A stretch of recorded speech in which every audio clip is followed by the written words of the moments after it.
Bismillahirrahmanirrahim. Assalamualaikum warahmatullahi wabarakatuh.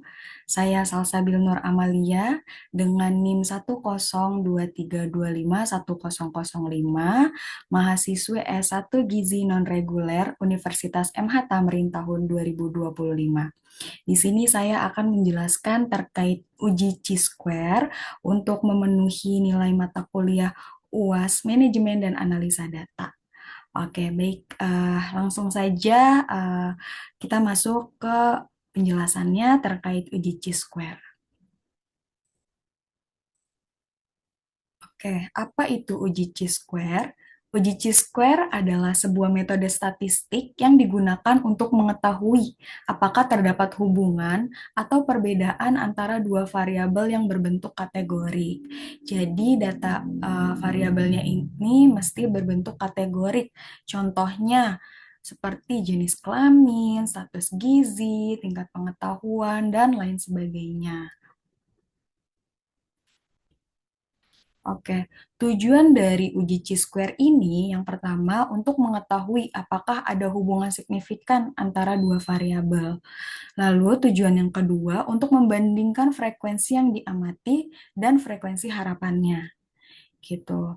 Terus syarat dari penggunaan uji Chi-square. Yang pertama data harus berbentuk kategorik. Tadi misalnya jenis kelamin, status gizi, tingkat pendidikan, dan juga tingkat pengetahuan. Lalu syarat yang kedua, data harus berupa frekuensi, jadi bukan persentase. Lalu yang ketiga, syaratnya frekuensi harapan E di atas sama dengan 5 untuk di atas sama dengan 80% sel. Selanjutnya ada langkah-langkah uji Chi-square. Yang pertama, kita bisa memasukkan data variabel kategorik di dalam aplikasi SPSS, yaitu data view dan variabel view-nya. Lalu yang kedua, bisa kita klik analyze, selanjutnya descriptive statis, selanjutnya cross tab. Setelah itu, masukkan variabel row dan kolom. Untuk row ini variabel X atau variabel independen. Lalu untuk kolom ini variabel Y atau variabel dependen. Lalu selanjutnya klik statistik. Selanjutnya centang Chi-square. Selanjutnya klik continue. Setelah itu kita klik cell. Selanjutnya centang rows. Selanjutnya klik continue. Setelah itu, kita bisa klik OK untuk menjalankan analisanya. Langsung saja kita praktek di aplikasi SPSS terkait judul penelitian hubungan antara pengetahuan gizi ibu balita dengan status gizi balita di Puskesmas Kecamatan X tahun 2025. Oh ya, baik.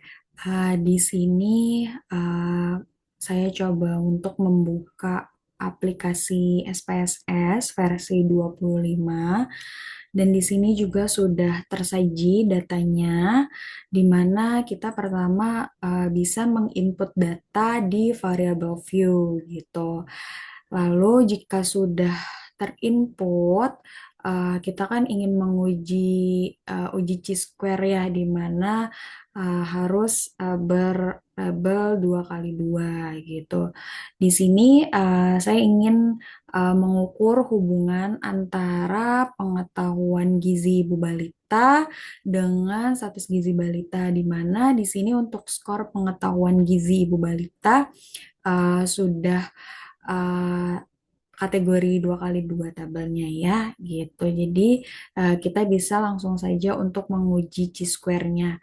Lalu kita bisa ke data view-nya gitu. Untuk di data view untuk uji Chi-square pertama kita klik analyze, lalu descriptive statistik, selanjutnya kita klik cross tab. Oke, tadi di sini untuk rows-nya itu variabel independen ya, di mana variabel independen kita bisa masukkan skor pengetahuan gizi dua kategori gitu. Kita bisa masukkan di rows-nya.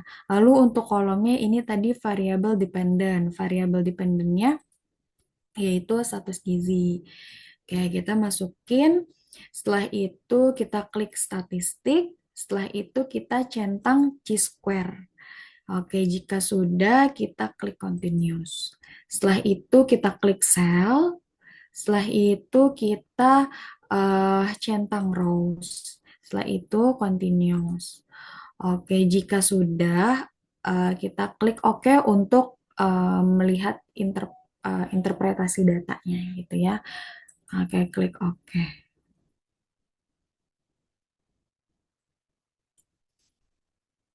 Oke, di sini saya izin share screen terkait hasil datanya.